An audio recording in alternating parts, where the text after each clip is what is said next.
Moving on, this is Ryan.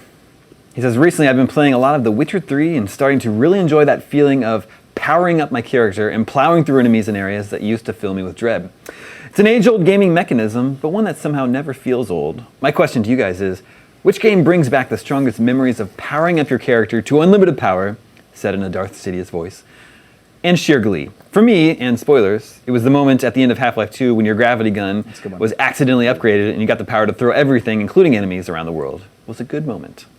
I like that one. For me, games they're so limiting every time that happens, though. To become powerful. a god in a game, you're always so limited. Yeah. For mine, it's playing the original Legend of Zelda, and before you do anything else, go and collecting the maximum number of heart containers, grabbing the blue ring, upgrading to the white sword, buying the magic shield. You can do all that before you do the first temple? Yeah, you can do all that without going into the first dungeon. So it's kind of wonderful. You can get, you can bomb for 2 of the heart containers, you can burn for a third, that gets you to 6, which you need for the white sword. You can get enough rupees to get the blue ring and the shield. He writes strategy guides. Yeah, sorry. So anyway, for work. By the time you start the game and go down into the first dungeon, you're like this Katamari of death.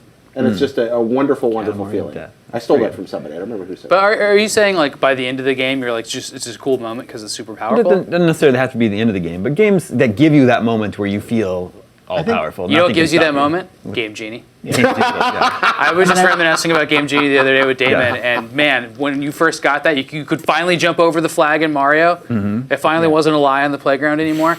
I was telling you too, like I played Final Fantasy 3 with from like EGM codes for Game Genie, and they give you like you can start with whatever HP, but then you get this weapon, the Atma weapon, that's based on your HP, and you're just like all powerful, and you can hit 8 times with the Genji glove and everything. It's 99999 each time. It's so great. It is so great. Dave Barry took his kid to Japan once, and when they were there, they went to Nintendo headquarters. And Who's Dave Barry? The humorist. I'm sorry, he's a writer and columnist. And his kid is asking the Nintendo executives in like '88 about Game Genie. He's like, he wants to know about Game Genie, and nobody had a clue what he was talking about. He was in Japan, and they probably had a meeting. They're like, "Don't acknowledge Game Genie." Exactly. And so this little kid's just like, "Do you have Game Genie?" And they're all like, "What is Game Genie?" Like, he's meeting with the highest level executives in the company. Justin, you got anything? Yeah, I got a couple. I don't know that it's literally the first time I felt this way, but like the strongest memory for me is like Super Metroid.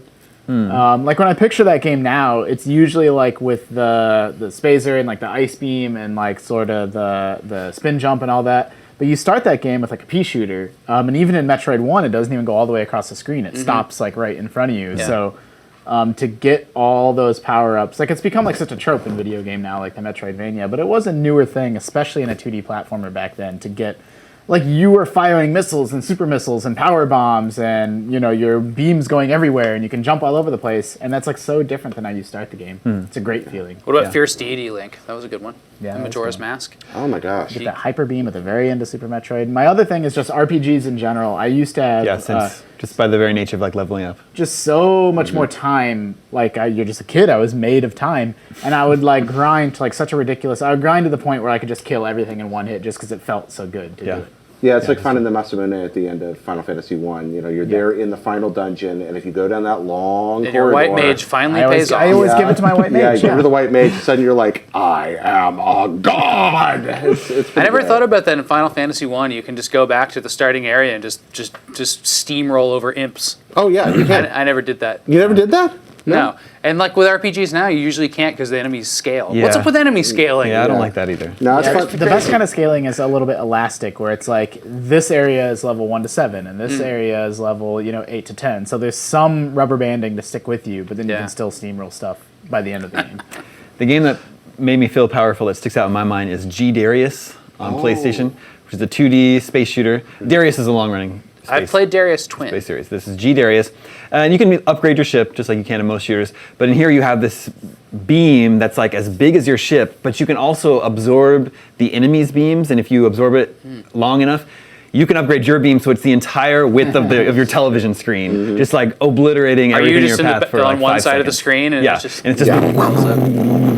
it's really good. Great. Yeah, that was really fun. Were you not going to name drop Disgaea there too? I was also going to say Disgaea. I mean, that game is all about leveling up your characters, and unleashing ridiculous special moves, dealing tens of thousands of hit points. Just have with one millions hit. of Yeah. damage by the Did end. they I'm just actually- add zeros on hit points? Like, Yeah, it's like. I mean, it happens pretty steadily though. Like they don't cheat it. It's not like, hey, you were doing 100 damage, now you're doing 10,000 damage. Like it is very slow and steady. I'm playing Disgaea 5 right now. Are you?